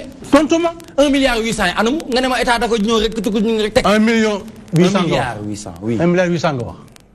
tribunal ba nga xam ne moo waxal ne 1 milliard 800 la léegi dindi na teg foofu nee na ko 5 millions nga ñuy jox. jooju waxee leer na. nga ne. 5 millions loolu caution la. amende bi amende caution bi la amende laa lay wax. xoolal ci yoon nit boo waxee dafa lekk xaalis 1 milliard. 1 milliard waxuma sax ay 800 millions mais 1 milliard rek. normalement. boo dem commenté yow da ngay commenté. non décision justice ngay commenté. monsieur le maire commenté wu li may wax dëgg lay wax. bu ñu nee ba Khalifa di saisir ay non monsieur le maire maîtriser wul dossier. monsieur le maire bu ñu nee ba Khalifa di saisir ay yenn bien di ko dajale pour mu am équivalent 1 milliard 800. pour mun a cautionner liberté. bu leen jaawale affaire. ñun jaawale loolu caution boobu ngay wax. waaw bien avant la. caution bu kenn waxatu ko. waxutum mbiru caution. léegi lan la ñuy wax léegi. ah voilà c'est ça yow léegi avant ñuy wax mbirum caution boobu atteegun Khalifa Sall mais atte nañ Khalifa Sall léegi 5 millions lan wax ne moom lay fay ak juróomi. amende la loolu. waaw loolu lay expliqué. ça c'est une amende. expliqué waaw non defal nag waaye mais monsieur le maire. même ku rey amoo fi information bu ñu amul nag. waaw monsieur le maire. léegi lan nga bëgg xam 5 ans amende 5 millions. non xool yan 1 milliard ngay waxee yow. non 1 milliard 800 yi tax ñu jàpp ko. yi tax ñu teg ko loxo lan moo tax ñu teg ko loxo. mooy les 30 millions. waaw dafa tànk dama lay laaj. loolu nga may laaj. waaw. loo ma ci laaj. ah déggoo ma da nga bëgg ma laajaat la. 1 milliard 800 yooyu ñuy wax ana xaalis bi. 1 milliard 800 yooyu ngay wax. loolu ñu wax dafa amul. wa xaalis bi wax dëgg wax la. ay man yow rek laay déglu ba léegi waxuma de. mën naa laa wax ay sénégalais yoo xamante ne ñun avant ñuy def projet bi mboolem sénégalais boo xam ne jox nañ la xaalis tout ñi ñëw témoin ñenn ñi yéen facture yëpp jox ko. waaw jox leen ko facture yi. waaw. facture yi bu la neexee lundi non suba wala gannaaw suba nga ñëw mairie Dakar ñu wan la facture yëpp ku ñu jox xaalis dërëm la jox nañ xaalis ñoom leer na li ñuy wax amul. fausse facturation yi. très bien léegi dafa am leen Abdoulaye Ly. loolu la bëgg nga xam ne loolu amul. d'accord. c'est fictif yooyu du dara. amul waaw léegi nga baal ma rek xam nga Sénégal aussi nan waxante dëgg. Khalifa kenn yéenewu ko fi mu nekk. mais xam nga lan moo am solo. nit balaa nga wax ci dossier da nga ci war a xam. monsieur le maire mi maîtriser wu dossier bi. lan nga bëgg ma wax loo ko. ànd fa ar rek yow da ngaa far. waaye nga wax ñu fan ngeen teg même ngeen di jaar yow ba léegi waxoo ñu naka ngeen di jaar. même boo faree waaw monsieur le maire xam en tant que maire damaa ñëw taxaw sa wet mu gën a neex. en tant que maire far kenn taxaw sa ñu tëj 5 ans. man fi may waxee. Karim Wade déggoon nañ ñu ne kenn fi may waxee kenn du ko tëj. waaw dama déglu li ma lay wax nii. léegi nan ko may mu repréciser pensée léegi ñun déglu nañ la une minute nga repréciser sa pensée wax nu parce que Khalifa bañ koy jël di ko yóbbu dañu ko jiiñ ne ko yow kat da nga ne 30 millions yi ñu lay jox par mois fii nga ko daan digg fi nga dugal inspection yi càmbaat nañ sa liggéey gis nañ kat lii amul noonu ñu xayma ko mu doon 1 milliard 800 loolu tax ñu yóbbu ko ñu atte ko biñ ko atte yoon dal ci kawam tëj ko 5 ans 5 millions d'amende mën nga ko commenter nag ni proportion biñ ko tëjee ak lañ ko amende géej la loolu ba léegi mën na ko nangul mais ni juge di atte ak na muy joxee du kenn ci ñun ku ko jàngul maintenant nag ci loolu 1 milliard 800 ñu tëj ko ñu toll fii léegi yeneen xeex mu génn ñu ngi jëm ci présidentielle nanka ngeen def ba muy génn waxoon nañ caution ba Khalifa ñaata ci ay këram la bëggoon dugal loolu jàllul am ñu ko doon cotiser pour 1 milliard 800 yi nangam yooyu yëpp mooy loolu ba fiñ ci toll nii waaw yooyu yëpp am ci léegi loolu lañ bëgg kay nga léegi dañ lay may man fi may waxee fi ngeen waxee yéen da bokkul waaw bokkul bokkuñ fi muy wax ñoo bokk plateau de ñun HLM lañ nekk avant ñuy wax 1 milliard 800 millions yi ñuy wax comme léegi dañ ne seeg yi dañuy seet koo xam ne dafa luubal nan ko attee nan yemale ñun leer nañu leer ay sénégalais yoo xamante ni li ñuy jiñ Khalifa am bu doon benn gën am nañu def ëpp téeméer. déedéet pas ñooñu de. te ñu ngi dox Khalifa la ñuy wax. léegi bu ñu teg affaire Khalifa. waaw xam nga da ngeen wax ni man dama jàpp ne waru leen maa laaj man ne ma 1,800,000 war leen koo laaj. ndax loolu si wéri na ko ba noppi. waaw d'accord léegi li ma lay léegi ma war a laaj mooy nan ñuy def ba Khalifa génn. loolu kay laaj nañ la ko fukki yoon laaj nañ la ko loolu ban tàmbalee ba léegi laaj. waaw léegi xaaral s'il vous plaît. parce que dañu ànd ak Vieux Ndiaye bañ tàmbalee ba léegi mu am xalaat ci dossier wu Khalifa Aba lan nga ci bëgg a wax. dafa am lu tuuti lu may leeral. mooy sam papa ni mu posé débat bi. li muy wax naan Khalifa. monsieur le maire waaw monsieur le maire. waaw mu ne Khalifa seen candidat la. waaw ci yaakaar la ko teg. yaakaar bi xam nga mooy lan. boo demee si code de procédure pénale. waaw dafa ne l'appel est suspensif. tant que peine bi épuisé wuñu voie de recours yëpp. c'est pas encore définitive. bu ñu demee ba épuisé voie de recours yëpp. ci la kii bi di kii nu mu tuddati. kii bi di nu mu tuddati waaw liñ ko daan biñ ko daan mu soog a dugg si casier mag yooyu. waaw ñoom nag comme dañoo def appel. waaw loolu moo tax mu ne nu mu tuddati. ñu am ci njot bu rafet seen candidat la waaw. moom fa la ko teg quoi c'est que il a mal posé le débat. mais l'appel est suspensif. oui. non nii l'appel est suspensif parce que waaw mais buñ demee nag. buñ demee ba épuiser recours yëpp. ba pare monsieur le maire dugg en vigueur. waaw xam nga li man ñoom dañoo appel. bu appel bi génnee confirmé. waaw wala mu bañ a confirmé. bu fekkee daa confirmé dañuy defaat beneen appel. ba mu yem ba ñu egg si plafond. d'accord bu jeexee demee ba yegg foofu nag jeex ñu ne nag lañ ko doon daanee lañ ko doon topp kat dëggal nañ ko daan nañ ko.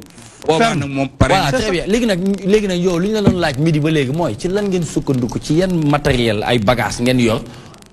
bagage yu mel na dafa na suñuy recours ñi ngi xaar ñu àtte ñu. lu jëm ci nag mbirum élection moom. kañ lañ leen woo pour recours bi. ah non des na. des na waaw kooku des na. d'accord parce que level 7 ñu ko déposé. kon baax na kon jërëjëf. kon baax na. exactement nag suñu demee ci recours yi. ba 4 mois rek. parce que 7 mois la aussi. 7 mois 4 mois yi bu xasee jeex. am na droit nekk candidat. c'est ça ñu loolu la ñu wax 4 mois yi jeex kon yéen absolument. mais après c'est ça 52 000 signatures. mais c'est ça loolu la yeneen ak yeneen. d'accord très bien jërëjëf. 4 mois yi su xasee mat rek. il est candidat automatique. jërëjëf c'est ça ñun man foofu lay waxee. très bien très bien léegi dégg nga fi muy waxee. ah voilà dégg nga fi muy waxee léegi. voilà yaa ngi koy xool. maa ngi ko doon déglu. ah d'accord très bien. c'est ça Adjaratou Ndeye Seck ñu wax ak yow tuuti balaa ñuy dem ci page bi. c'est ça. yow jàpp nga def mbalax. xalaat nga ko.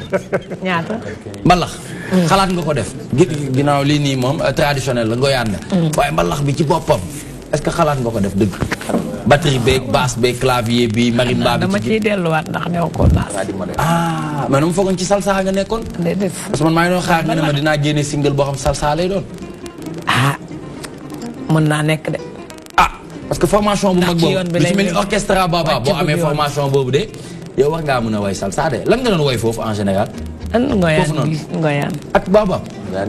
ah bon ci lii. te mosoo ko essayé def ko ci beneen version. bu dul version bi ngay def nii rek. ah gannaaw baobab daal lii rek laa fay def. waaw non dama ne ndax bi nga nekkee ak baobab ndax xalaat nga jël ndaameloo ak siré bi def ko ci beneen version musique. ah waaw waaw mooy la. xalaat naa ko kay. ay waay bàyyi ma lay wax nga ma koy delloo tontu ma. xalaat naa loolu bu xalaat kañ nga ko xalaat. loolu kay moom mu ngi mel ni ceebu Liberté 6 billaay wallaay moom la Sala bi waxoon ci seenu si sees bu Pape Diouf. maa ngi mel ni lan mu ne maa ngi fii mu ngi mel ni ceebu Liberté 6. gars yi ne wóoy mu ne mooy maanaam jën yi tas jaar nii supame yi jaar nii. Très bien. On se retrouve tout de suite après cette page de pub parce que Adjaratou Ndeye Seck day dellu sur scène ànd ak ay ndaanaan ñi nga xamante ne ñoom la àndal tey ñuy ay mbokkam di ay soppeem donc mu defati mëninam comme ni mu koy defee bu ko defee bu ñu dellu si waatee après page pub rek ñu ànd ak Abdoulaye Ly ci chronique bi nga xamante ne mooy Actu High Tech c'est tout de suite.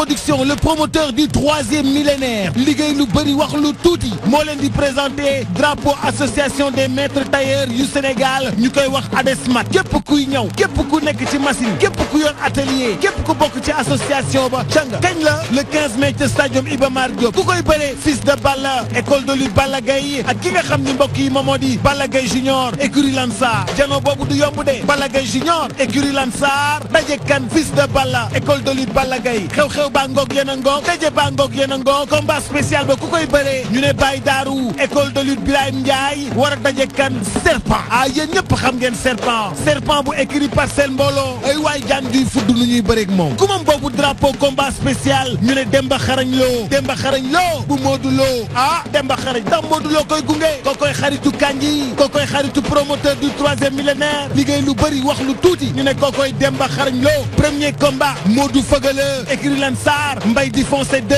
ñoom ñaar ñëpp bàyyee ko Casamance deuxième combat Reug Reug écurie HLM Grand Médine Bounama 2 écurie Serigne Ndiaye troisième combat Thiatou Limousine écurie Kay Baax war a dajeek soldat El Hadj Habib Ndiaye quatrième combat Thiatou Xaar Yàlla Grand Yoff Mbolo Tidiane Faye 2 écurie Rebeuss cinquième combat Siteu bu Diourbel écurie Diourbel El Hadj Samba 2 écurie Balla Gaye 2 sixième combat Samba Ndeleng écurie Grand Dakar Rimbi bu Habib Ndiaye septième combat ba ñu ne Serpent bu Rock Énergie ak Ambourage bu écurie Tefes gi huitième combat Sado Fils Sangalkam Bac Seras Grand Yoff Mbolo entrée 1500 loge 5000 ndaw combat yu neex ñen ñooy sponsor ya Touba Darou Salam Karo nga xam ni loo namm ci karo loo namm ci faïence loo namm ci karo qualité loo namm ci antidérapant ma nga Touba Darou Salam Karo àndandoog waa Froid auto centenaire benn auto dootul amati tàngaay auto yëpp ay climatisé Sénégal étanchéité waa Sénégal étanchéité daal di ñëw taxaw ne dañ leen di gunge Général Alu librairie papeterie Daara J Harmonia boutique Soxna Nafi Fallou Fall cey le 15 mai cey Kandji production kon nag dig daje le 15 mai stadium Iba Mar Diop ku ma fa dëgg ne ma mas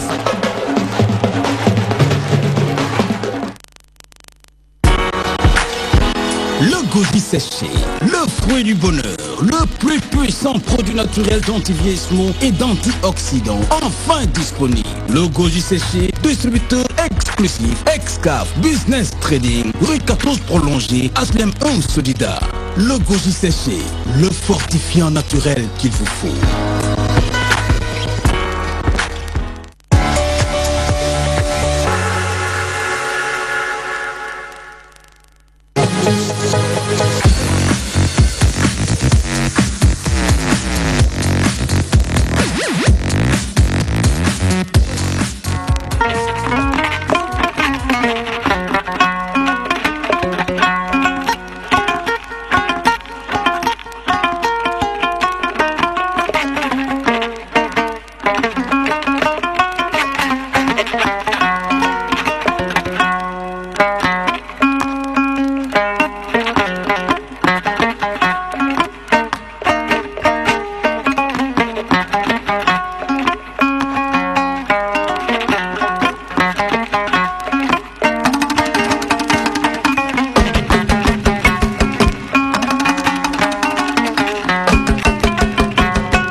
wooy macha allah ajaratu yegsil ajaratu laay la tey lii Matar xam nga yow yaay Matar waa day ñëwal ajaratu yegsil ñëwal waaw léegi Matar dafa am leen lu ma lay ñaan rek waaw monsieur le maire xaar rek ma ñëw Matar mën nga jouer ci suuf waaw mën nga jouer nànk rek ba émission bi jeex waaw waaw ñu def ko yu fu mag très bien dafay am solo ndax tey ajaratu Ndeye Seck la ñu dalal ci toi-même tu sais ñu ràññee ko bu baax a baax ci jéego yi nga xamante ne jot na ko def moo xam ci mim réew ba ci bitim réew macha allah soppe yi ñu ngi kontaan bu baax a baax ndax message yaa ngi ñëw nit ñi di rafetlu bu baax tey ni ñu ubbee semaine bi ndax c'est du lundi au vendredi waaye semaine bi dama ne daal Alaaji Sala daal nii laa koy bettee doon ci waxtaan ak Alga muy nit ku baax moom it ñu ci doon waxtaan di ci waxtaan ba tey sunu borom mëtale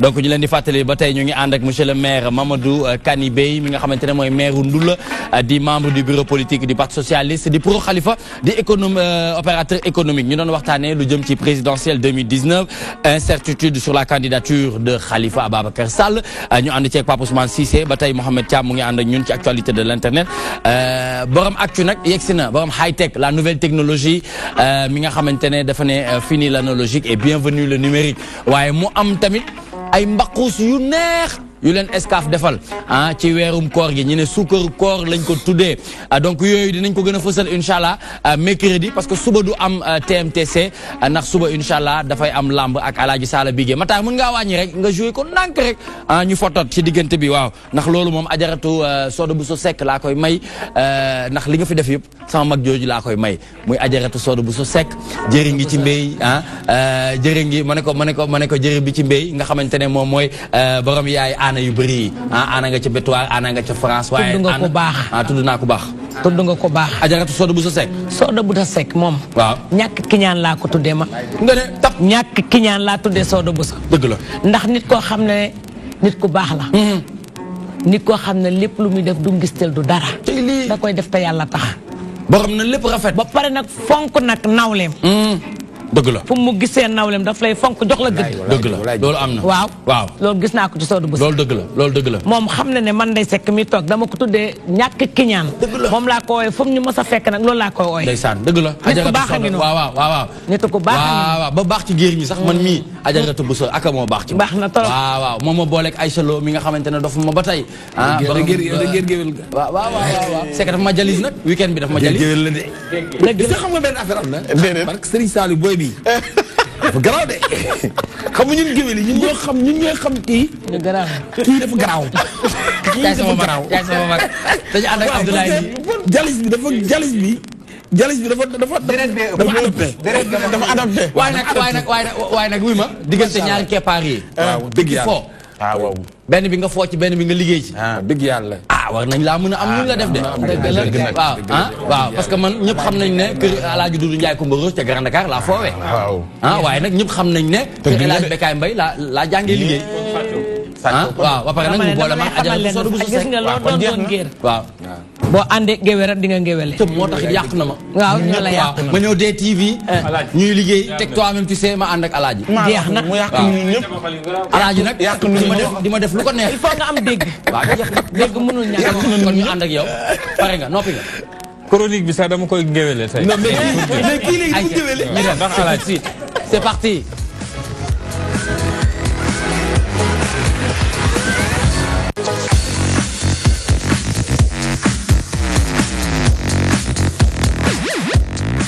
tey nag bëggoon naa ngeen gis sama réalisatrice jigéen la xale la waaye bëgg liggéey fonk ko lool macha allah ci kanam dinaa fësal turam bu ko defee ngeen ñaanal ko bu baax a baax Abdoulaye Apple nga wax de Apple Watch waaw a sauvé la vie de 2 personnes. Exactement. Comment? Affaire bu extraordinaire donc Apple Watch pour rappel mooy la montre intelligente de Apple. moom la ñuy jël di ko connecté ak iPhone yi et tout cela. donc semaine bi dafa sauvé ñaari nit aux États-Unis kenn ki 18 ans la am kenn ki 32 ans donc xam nga montre bi dafa am benn capteur de fréquence cardiaque bu si nekk c'est-à-dire à chaque fois day surveiller yow sa fréquence cardiaque su gisee fréquence bi dafa yokk trop dalay jox ay alarme su gisee dafa wàññi mu jox la alarme jigéen ñi biir ñi sax fii au Sénégal ñu ngi ciy testé quelque boo ko takkee nga toog lu yàgg danaa la jugal doxal parce que instant bi sa rythme cardiaque commencé na instable doxal nombre de kilomètres ainsi de suite genre assistant lay nekk. mais bii nii lu tax mu sauvé ñaari nit benn gel moo nekkoon ci église bi ba mu toogee ci église bi ba si yàgg mu commencé miir rythme cardiaque am commencé di daw ba dem 190 battements par minute après ci la montre bi commencé di lancer alerte naan ko jugal nga dem gis docteur c'est urgent ba mu demee hôpital bañ ko consulter ñu gis ne dafa am benn maladie rénale bi nga xamante ni c'est pas mënuñ ko faj daal donc c'est grâce à la montre bi lancé alerte que ñu jël ko yóbbu ko hôpital beneen personne bi benn waay la bu am 32 ans moom aussi États-Unis la nekk moom tamit dafa toogoon ci ban jaaxleem di féexlu rek commencé yéeg ay vertige ba mu commencé yéeg ay vertige ci la montre bi commencé aussi lancé alerte ne ko jugal nga dem hôpital moom aussi ba mu demee hôpital mu gis ne moom aussi il est malade donc su fekkul woon ne montre yi ñu ngi lancé alerte naa leen jug leen ngeen dem seeti seen ay médecins donc tey ji peut-être dina fekk muy dee muy montre yi nga xam ne actuellement fii ñu bëri ñu ngi koy takk fii ci town bi man am naa ci benn sax donc da lay permettre. mais est-ce que xam nañu réellement l'utilité de cette montre. c'est ça le problème fii gars yi dañ ko jël def ko mode di ko takk nii naan am na iWatch alors que dafa am ay fréquences cardiaques yu si nekk dafa am ay réglages yu si nekk yi nga xamante ni day surveiller sa pouls de surveiller sa rythme cardiaque. tension dañ ko ci xool. si même téléphone bi dañ ciy xool tension. donc seulement dafa cardiaque bi ma yaakaar ci cardiaque bi rek la tension ak fréquence cardiaque c'est la même chose. tout à fait c'est la même chose.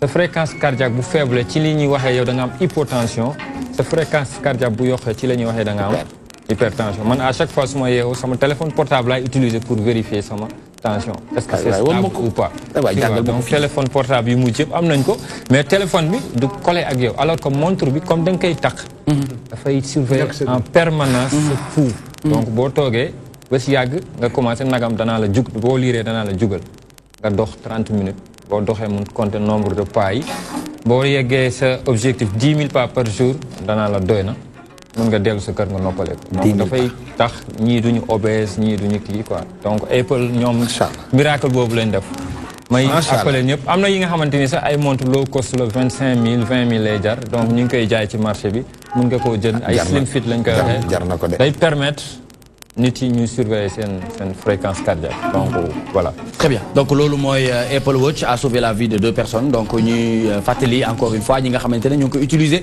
ñu mën a utiliser paramètres yi ci nekk yëpp. montre connecté yëpp la nag du Apple Watch rek. du Apple Watch rek. waaw yi jar 20 000 25 000. très bien Apple Watch. d'accord Samsung Gear yëpp. yëpp c'est la même chose. yëpp c'est la même chose. très bien bu ñu fa jógee ñu dem ci Facebook et les données personnelles. exactement Facebook et les données personnelles donc peut-être mois passé. peut-être yow wala Mohamed wala gars yi seetaan ngeen procès Mark Zuckerberg. donc congrès américain bi ñoom ñoo ko convoqué woon ñun ñëpp gisoon nañ loolu. pourquoi ñu convoqué woon ko dañoo gis ne Facebook dafa jël données personnelles. suñu ay données personnelles jaay ko benn entreprise. entreprise bi données personnelles yooyu lay utiliser pour élire Donald Trump. donc juste pour dire que ñun ñu ngi utiliser Facebook alors que Facebook mu ngi stocké suñu ay données personnelles à chaque fois da ngay gis benn nit jël photo dugal ko ci Facebook. mais je fais attention supprimer la photo moom il croit que sa photo a disparu alors que instant bu mu supprimer photo dem na ci serveur yi yàgg na. waxuma la dem na ci serveur bi rek boo supprimer photo ça équivaut à ce que nga envoyé benn copie ci serveur bi. waaw d'accord tu vois ça équivaut nga envoyé sa photo. bañ a dugal photo gën. donc à chaque fois dañuy nekk fii on fait des paramètres de confidentialité. dugal ay mots de passe yu compliqué def ay phrases def virgule def nga yaakaar ne yow protéger nga sa bopp. alors que lépp loolu dugal mu ngi ci biir Facebook. d'accord la preuve dinaa leen jox tey preuve bu nag ku ci nekk boo nekkee actuellement sa kanamu ordinateur.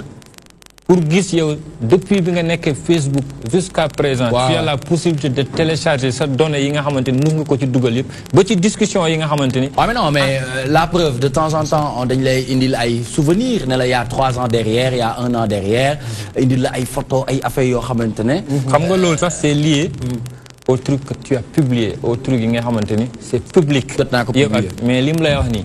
même les discussions inbox yi nga doon am yi nga xamante ni tey peut-être man ak yow. ñu ngi doon jëw Alaaji Sall bi nga wala yéen ñaar. mu waxala utal ko yow keneen. exemple on a jëw waaw nga koy wax muy dëgg ak di foo ak musul am utal keneen nel Pape Ousmane. wala ak ni mu jàdd woon ci ruq bi. ci la dëkk ak gel bi.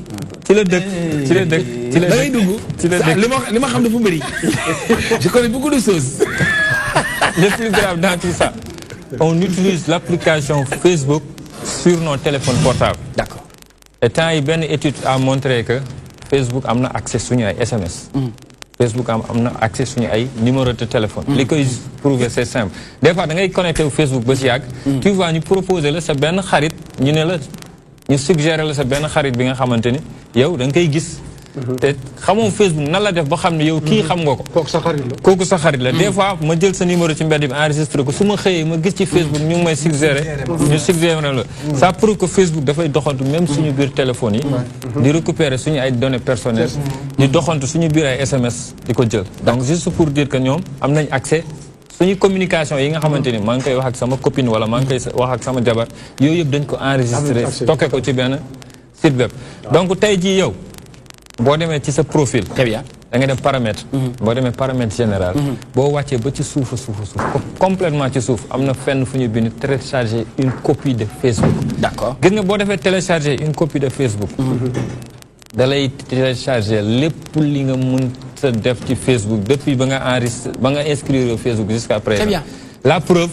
ay 15 gigas de données la lay jox donc ces discussions et tout ça même photo yi nga xamante ni tu les avais supprimées ci sa biir Facebook di nga ko retrouver waat ci benn fichier zip bi nga xamante ni pour dire que nos données personnelles sont en danger et faut pas oublier que WhatsApp égale Facebook actuellement parce que moom bële donc am na ñoo xam ne dañ naan je ne suis pas trop Facebook je suis sur WhatsApp et on passe beaucoup plus de temps sur WhatsApp à discuter, à commérer, à envoyer des photos. Donc c'est deux serveurs qui sont liés. Donc il faut faire très attention parce que les pirates sont là.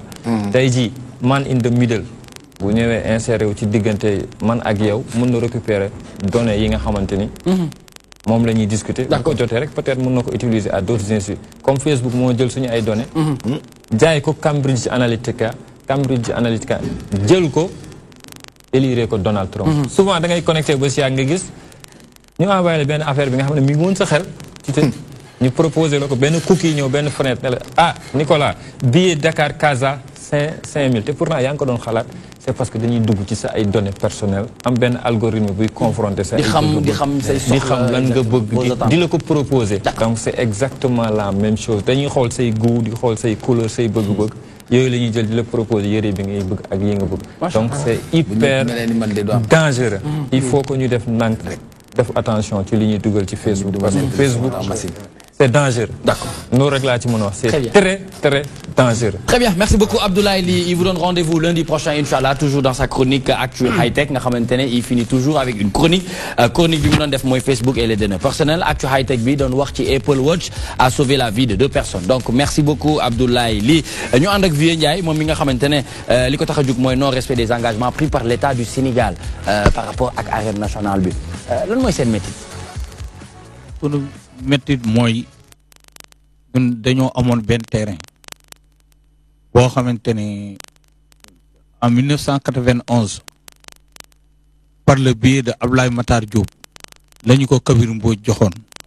boobu Abdoulaye Matar Diop lu mu waxoon ministre des sports. fekk foofu tund la woon ñu koy tund Fodé fa la newoon moo doon dajale mbalit yi foofu boo oto siyaas yi ñëwee ñu yàpp ko si dem tuuri ko boo Fodé gaañoo. foofu léegi nekk dépotoir amatul kenn ku koy utiliser ñun ba ñu créé sunu ASC en 89 si école bi lañ doon entraîner. directeur bi woo ñu ne ñu école bi bërëbu jàng la. bu bërëbu entraîner ñu génn fa. ñu xool ne kat comme fii dépotoir la est-ce que mënuñu ko aménager. pour def ko terrain. si la ñu amee def ay démarches auprès du ministre ba mu boole ñoo le maire Kabir Mbodj mu jox ñu site bi. ñu dem wuti ay ndaraan ak ay kii aménagé ko yëpp. dem tuuri ko commencé fa di fa entraîner. yàlla def na état bi ba mu ñëwee ne dafay def arène. dañu en 2012 dañu woo sunu président le sous-préfet de Pikine moo ko woo. ne ko am na ñuy manifester contre l'arène. te xam nañ ne yéen am ngeen fa terrain bi ngeen di entraîner. mais bu leen bokk ci manifestant yi. ndax dinañ leen jox nu mu tuddati seen terrain bu ñuy defar. d'accord kii bi arène bi. ñu poser leen problème sécurité ñu ne ci affaire arène bi ñu ne ñu état bi dina fa def poste de police ak kii nu mu tudd sapeur pompier. ñu ne waaw ñun ñu d'accord ci loolu. à 2 reprises man le commissaire de Pikine bi fa nekkoon muy Njaro Sène actuellement nii te mu nekk commissaire central bu Dakar. woo na ma man personnellement. mu wax ma la même chose ne ma bu leen bokk ci manifestant yi. état bi dina leen fa defal léegi. d'accord on était d'accord. mais ñun dañoo toog ni boobu ba léegi gis ñi ngi waaj a inaugurer arène bi. waaw amul poste de sécurité. amul sapeur pompier suñuy terrain yu ñu doon entraîner amuñu ko géej la ñuy entraîner te xale yi dañuy topp léeg-léeg mën nañu dugg ci biir géej bi sangu lab fa boobaa ñun ñooy nekk responsable. absolument beneen bi ci biir quartier bi dafa am CM bi ci biir terrain bi lañ doon defee EPS ba ñu dindee terrain bi ba léegi amatuñu fenn fu ñuy defee EPS loolu moo ñu metti ak affaire sécurité kii nu mu tuddati population bi mais li ci gën a doy waar mooy ñun dañoo woo interpeller autorités yi ñuy def la sourde oreille ba léegi kenn kiiwuñu. léegi la mooy seen i ay ñaxtu la mooy seen i ay plan d'action. ñaxtu bi ci njëkk mooy ñun dañoo gis njuga bi nekkoon police Pikine te dëkk ci quartier bi ndax quartier bi dafa am conseil des quartiers. d'accord moom mu yor wàllu sécurité bi ñu interpeller ko mu jox ñu numéro Mbaye Jacques Diop. waaw mu ne ñu boo leen ko woowee dina leen mettre en rapport avec le décès du ministre. ñu woo ko mu jox ñu. Mbaye Jacques Diop bu ministre des sports bu Matar. waaw bu Matar Ba je le connais oui. waaw mu jox ñu numéro Cheikh.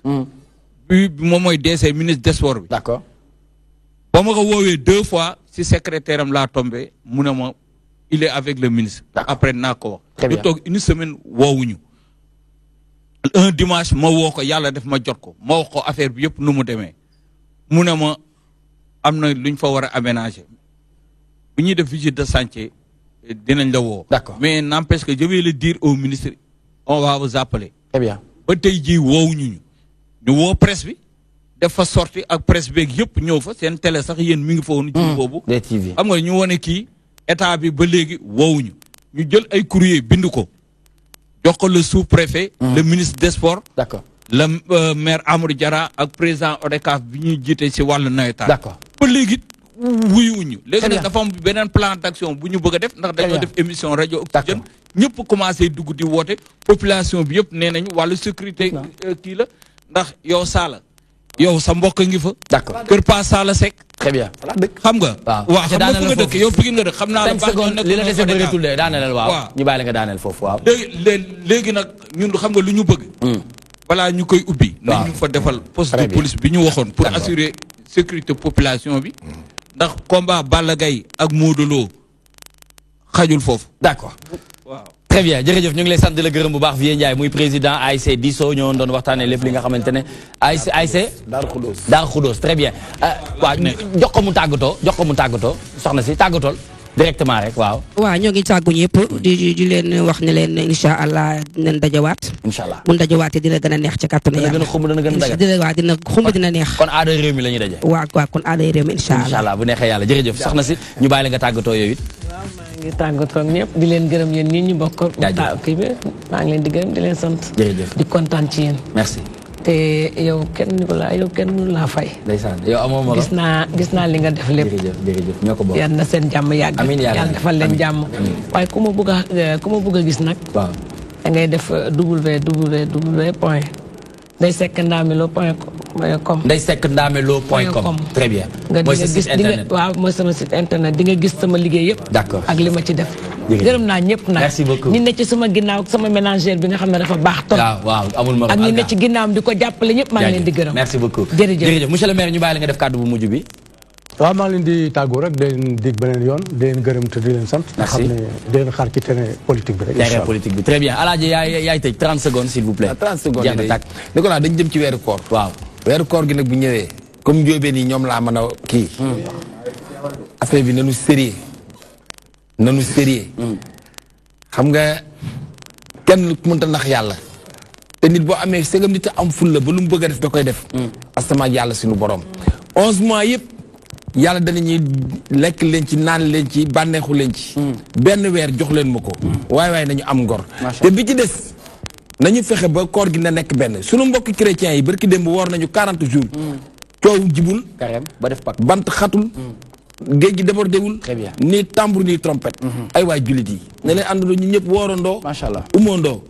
ku may dégg ku may gis baal naa ñëpp àq na ma ñëpp baal àq. Très bien. bonne nuit. yàlla ñu yàlla boole baal ñu fekkee ay déwén yu bëree bëri di livrer du mal et donc mu nekk loo xamante ne moom la ñuy tàggatoowee di leen jox rendez-vous incha allah mercredi parce que suba dafa am combat de lutte boo war a am ànd ak Alaaji Sall Bigué Ndiaye ci stade Marius Ndiaye à demain à mercredi incha allah Modou Mbacké Niang ànd ak yéen ci xibaaru mbarax yi bonsoir.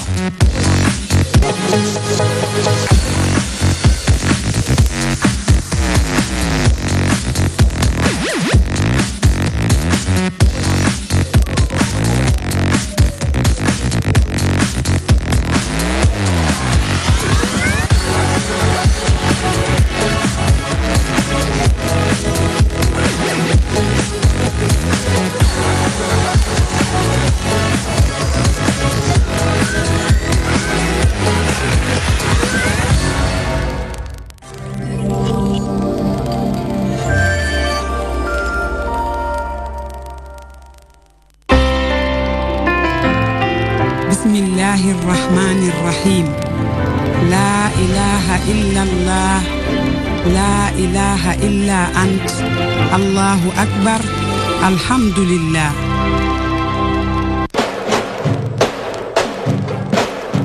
Kandji Production, le promoteur du 3e millénaire liggéey lu bëri wax lu tuuti moo leen di présenter drapeau association des maîtres tailleurs yu Sénégal ñu koy wax ADESMAT. képp kuy ñëw képp ku nekk ci machine képp ku yor atelier képp ku bokk ci association ba canga kañ la le 15 mai ci stadium Iba Mar Diop ku koy bëree Fils de Balla école de lutte Balla Gaye ak ki nga xam ni mbokk yi moomoo di Balla Gaye junior écurie Lansar jano boobu du yomb de Balla Gaye junior écurie Lansar daje kan Fils de Balla école de lutte Balla Gaye xew-xew baa ngoog yéen a ngoog daje baa ngoog yéen a ngoog